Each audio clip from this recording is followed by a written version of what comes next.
We are driving down Grant Street in Chinatown in San Francisco, California. And Chinatown is, among other things, the most densely populated area in the United States outside of Manhattan. It is also the oldest Chinatown in North America. It was originally the port of entry for Chinese immigrants in the 1850s when they were arriving primarily from Guangdong province, which is in southern China. Where we're going right now is a place that claims to be the oldest dim sum restaurant in Chinatown. It's called the Hung Ah Tea Room. There are so many delicious things. We're going to head over to Hung Ah right now and we're going to try some dim sum for breakfast.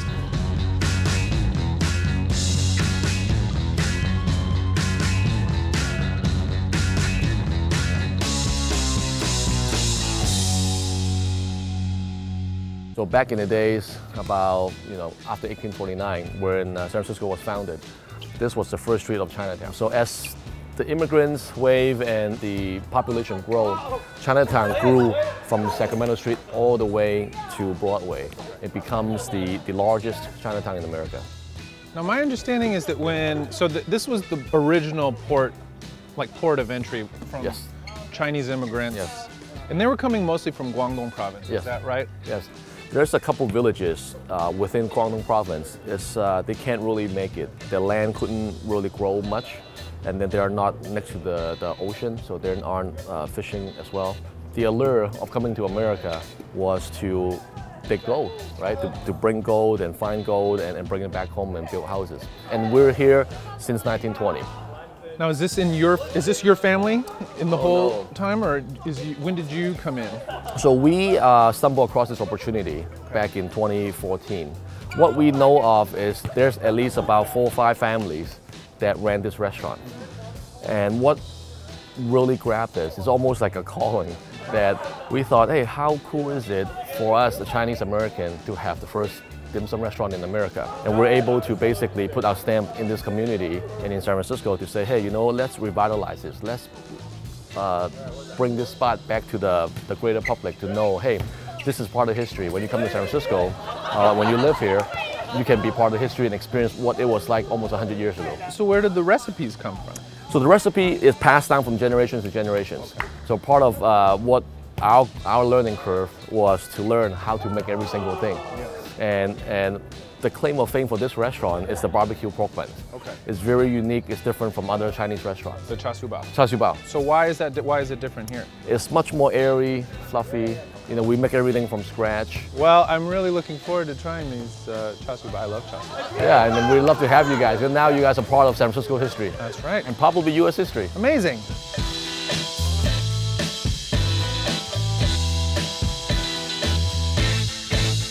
So my understanding is that the char siu bao is very good.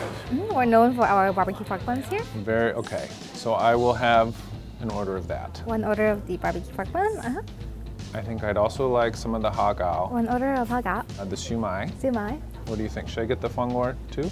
If you like it a little bit spicy, then definitely. The inside has minced pork, there's cilantro, peanuts, Chinese vegetables. It's a little bit spicy with a crunch to it. Okay, I like that. That sounds great. Pot stickers. 1 order of pot stickers. Oh, and we'll do feng jia too. We'll do the chicken. And 1 order, okay. And then anything else? That's a lot. It is quite a lot for 1 person. And something to drink for you also? I think tea would be great. Tea, okay. Be right back with tea for you. Right there, thank you. Thank you. We're gonna have a towers of dim sum. Dim City. Dim City 2000.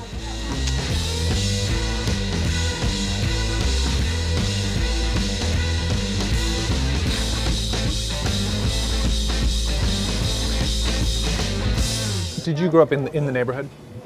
Yes, I did. My grandparents owned a grocery store on Stockton and Clay, right up the block here. We lived in Chinatown when I was growing up until I was about 5. Used to play in this playground all the time. If I think back to all the way neighborhoods used to be when I was growing up, which isn't even as far back as some people know of, they're just much different these days. Dim sum is sort of hard to describe to people who've never had it. It's like a lot of little things and a lot of steamed things and little snacks. I would say it's kind of like like a Chinese like brunch tapas type thing. Right. They're quick about it here. If you go to the place with the carts, it's right away. So I think who doesn't love that? Especially these days, everyone wants everything right now. So. What's your favorite dim sum item? Well, the pork buns, steamed pork buns here. And learning how to cook, making dim sum items, I learned that that's probably very time-consuming. Labor intensive. Yeah. Do you have a favorite? So I have a different favorite depending on where we're at. Right. And here, I think my favorite is the steamed pork. You like the pork bun too. Well, Susie and Chauncey, thank you so much for taking the time to talk to me. I really appreciate it. Thank you. Yeah, nice to meet you guys.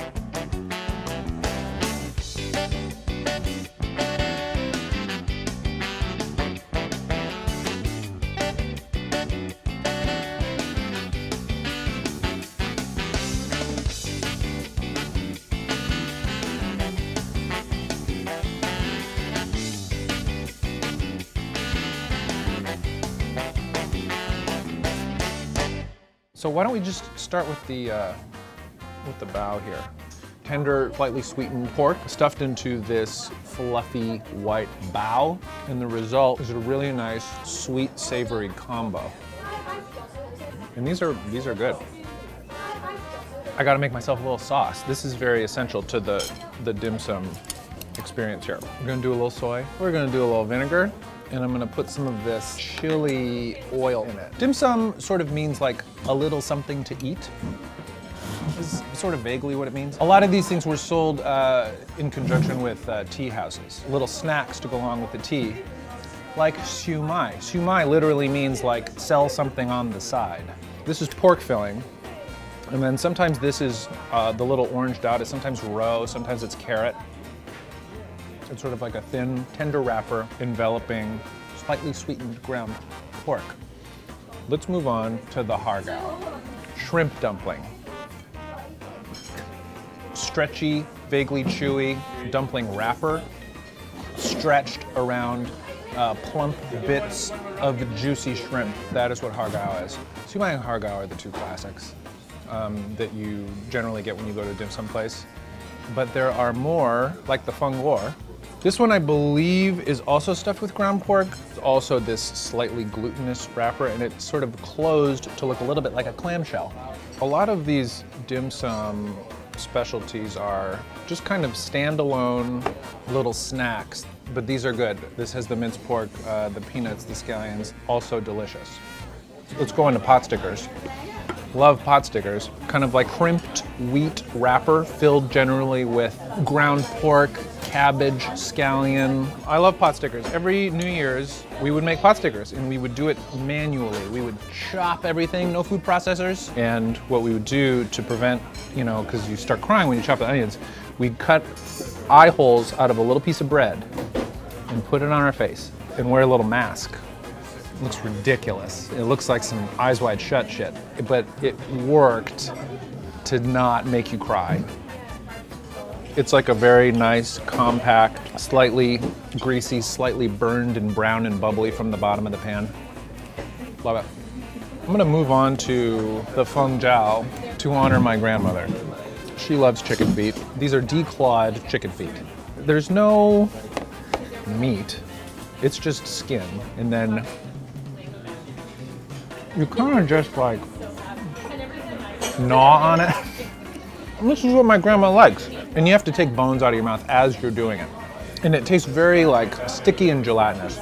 It's like a layer of skin and then like a layer of tendon, and it's kind of like goopy, but it's like, there's a little bit of firmness to it. If you like skin and cartilage, you'll love chicken feet. Chicken feet, try some. I'm not sure what this is. This has the similar fluffy leavened wheat outside of the xiaolongbao, but this is filled with egg custard. This is what I thought. This is the char siu bao outside, filled with a sweet egg custard inside. And this is nice. A milky, sweet, smooth, creamy flavor. The soup dumpling or the xiaolongbao, and ideally you want the wrapper to be thin but not too thin, because you don't want it super thick, but at the same time you don't want it to break because you don't want the soup to get out. What is the proper way to eat a soup dumpling? I'll tell you. I'm just gonna put a little vinegar on it. If it was really hot, you'd bite into the side and you'd suck out the soup. And then from there, you just eat the whole thing. That is my preferred soup dumpling eating method. We have one more thing, and that's the little sesame balls. When I was a kid, I thought they were baseballs. And so we call them, and now in our family, we still call them baseballs. You can see sweet red bean paste on the inside. You can see that sweet, doughy layer. And then on the outside, it's crunchy sesame seeds. It's great. I love the baseballs. This is kind of the spread. This is dim sum. This is like brunch. Instead of, bottomless mimosas and avocado toast, it's shumai and hargao and bottomless oolong tea. And this place, Hang Ah, one, if not the oldest restaurants in the biggest Chinatown in the United States. So we love it. I love it. Thank you. I really hope you enjoyed this episode of Dining on a Dime from Hang Ah Tea House in the heart of San Francisco's Chinatown. If you'd like to watch more, please click here. Like this first, Oh, so you're the expert. and you make a little ball. Oh, and you're making the little bubbles in there. I'm gonna put in the air. 3, 8.